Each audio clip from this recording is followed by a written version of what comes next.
You want to change your life overnight? You're going to fail. Not because you're weak, but because biology, your brain hates big change. You set goals like, I'm saving 50% of my paycheck. I'm waking up at 5 a.m.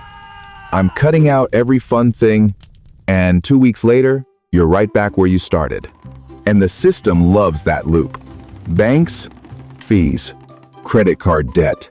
Those subscriptions that bleed you every single day. They only need you to quit for a second. But there's a tiny rule, just 1%, that wealthy people use to build real money, while you keep trying to climb a mountain in one day. This isn't motivation. This is habit math. This is saving money as a system. In this video, I'm going to make one thing crystal clear. Why the 1% rule helps you with saving money even if you're lazy. And why it's so powerful it can pull you from always failing into steady acceleration.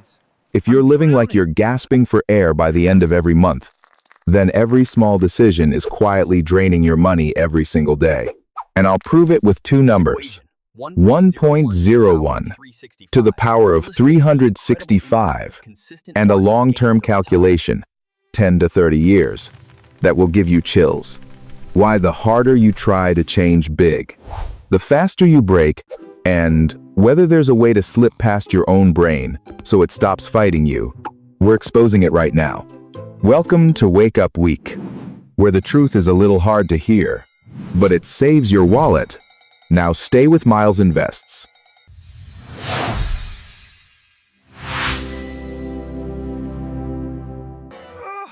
Listen, the financial system doesn't need you to be stupid. It just needs you to be tired.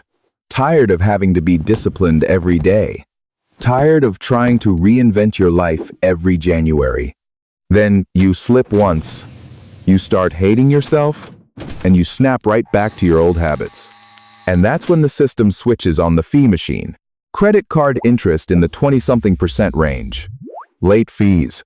Overdraft fees. Buy now, pay later. Subscriptions that renew automatically.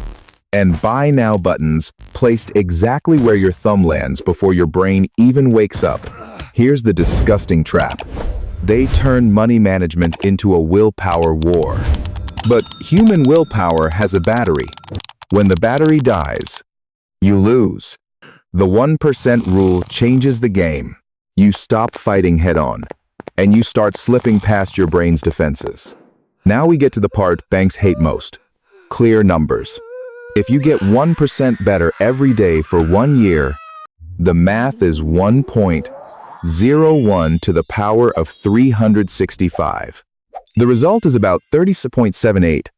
That means you're not a little better. You can be about 37 times better. If you compound consistently, and here's the dark side, if you get 1% worse every day, the math is 0.99 to the power of 365, which comes out around 0.03.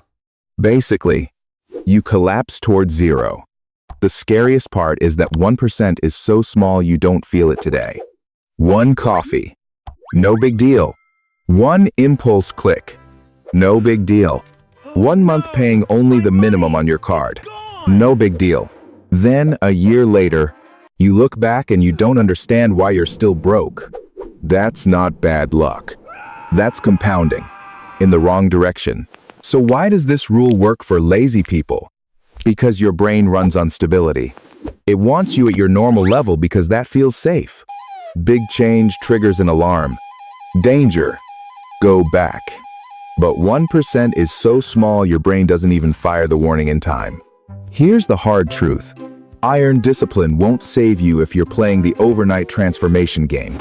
You don't lack willpower. You lack a small, consistent system that doesn't panic your brain. So how do you use this for saving money? Don't do the hero move. Starting tomorrow, I'm saving 50% of my paycheck. It sounds powerful, but it kills you in 2 weeks. Do 1%. If you make $4,000 a month, 1% is $40. $40. You barely feel it. If you do it the right way, Automate it. You set up an automatic transfer. On payday, $40 moves straight into your saving money account or your emergency fund. No negotiating. No, I'm tired today. No willpower required. Next month, you bump it to 2%, then 3%. After 1 year, you can be saving a double-digit percentage of your income without torturing yourself. Saving money isn't cutting out every joy. It's buying back your freedom. An emergency fund makes you less afraid. Less fear means you make fewer stupid decisions in panic. If you're thinking, okay, I can actually do this, then stay with the channel. Every week I'll give you another small lever to escape the fee and debt treadmill. With math, not with prayers. Now, I'm going to give you a long-term calculation most people avoid, because it hurts. Let's say you do just one thing.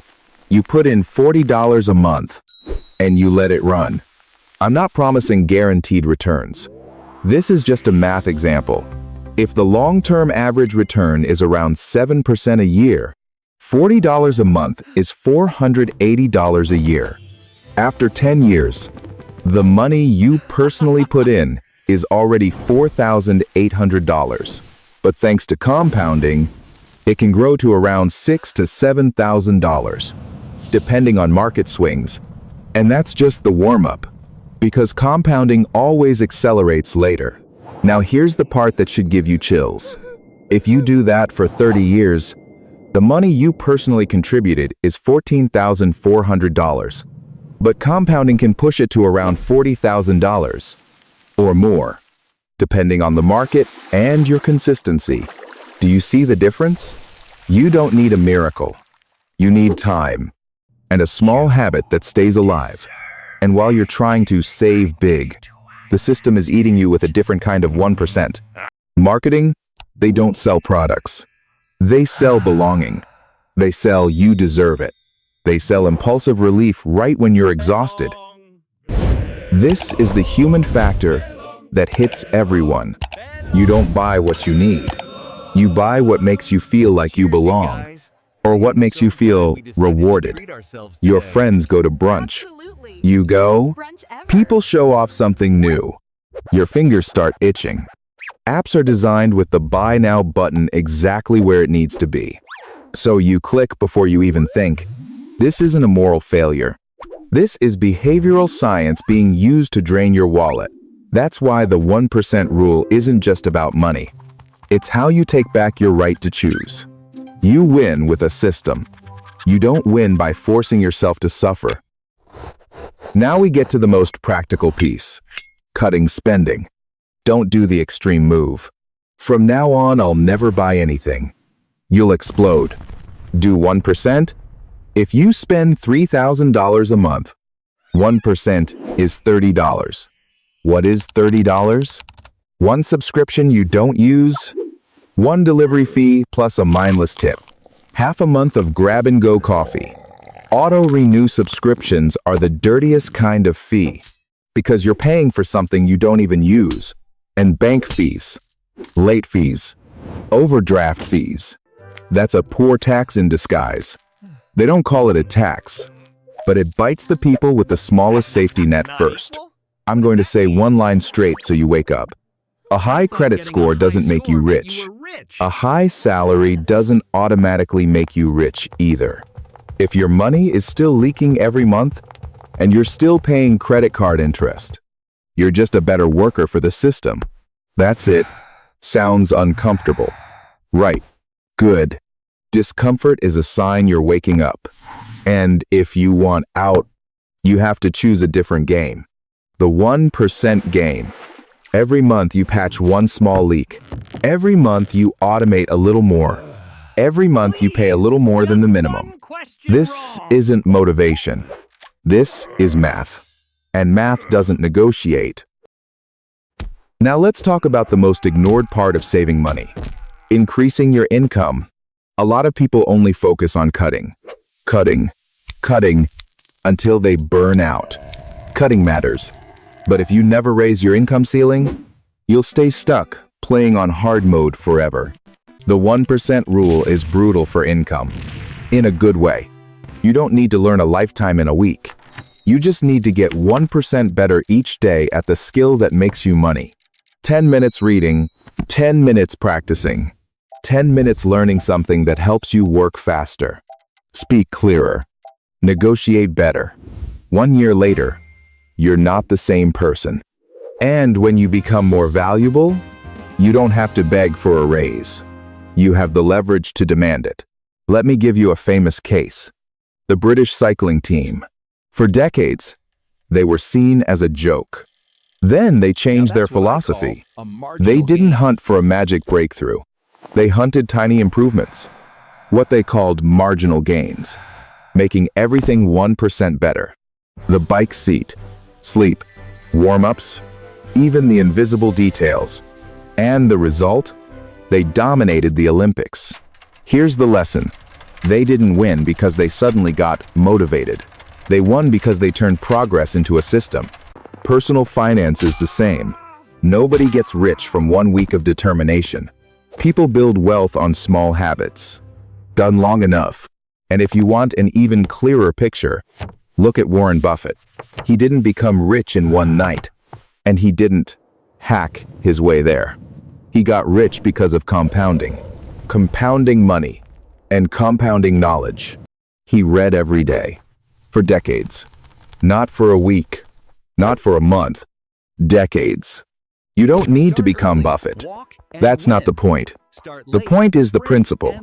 Compounding rewards the person who stays consistent, and it punishes the person who keeps delaying. If you start early, you can win even if you start small. If you start late, you have to sprint like crazy just to catch up. And that's exactly why the system loves your procrastination. Because procrastination makes you poorer without anyone having to steal from you directly. Time does the damage quietly, and then fees and interest finish the job. Now here's the most important warning in the entire video. If you do nothing, you are not standing still. You are moving backward. 0.99 to the power of 365 comes out around 0.03. That's what 1% worse every day looks like. Over time, 1% worse is sleeping a little later, scrolling a little longer, buying a little more, paying the minimum a little more often, delaying the emergency fund 1 more month, telling yourself, I'll fix it next month. Again and again. It doesn't destroy you instantly. That's why it's so dangerous. It destroys you slowly, and it feels normal while it's happening. And here's the second human factor. The human brain is addicted to instant reward. A quick hit of dopamine from shopping, food, convenience. Right now, saving money is a future reward. It's quiet, it's delayed, and the system is designed so your present self beats your future self. Everything is frictionless when you spend, and everything feels hard when you save. That's not an accident. That's design. If you want to win, you don't need superhero willpower. You need a setup that makes the right choice automatic and makes the wrong choice slower. So, let's lock this in. You need a 7-day plan that's simple, legal, and actually doable. Day 1. Choose one thing. Just one that you will improve by 1%.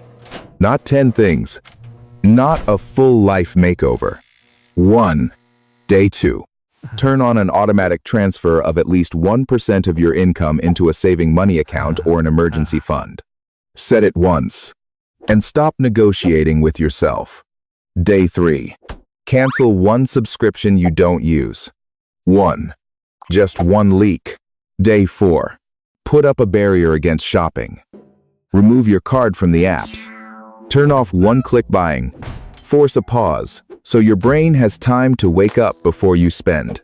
Day 5. Pay a little extra toward the highest interest debt, even if it's small.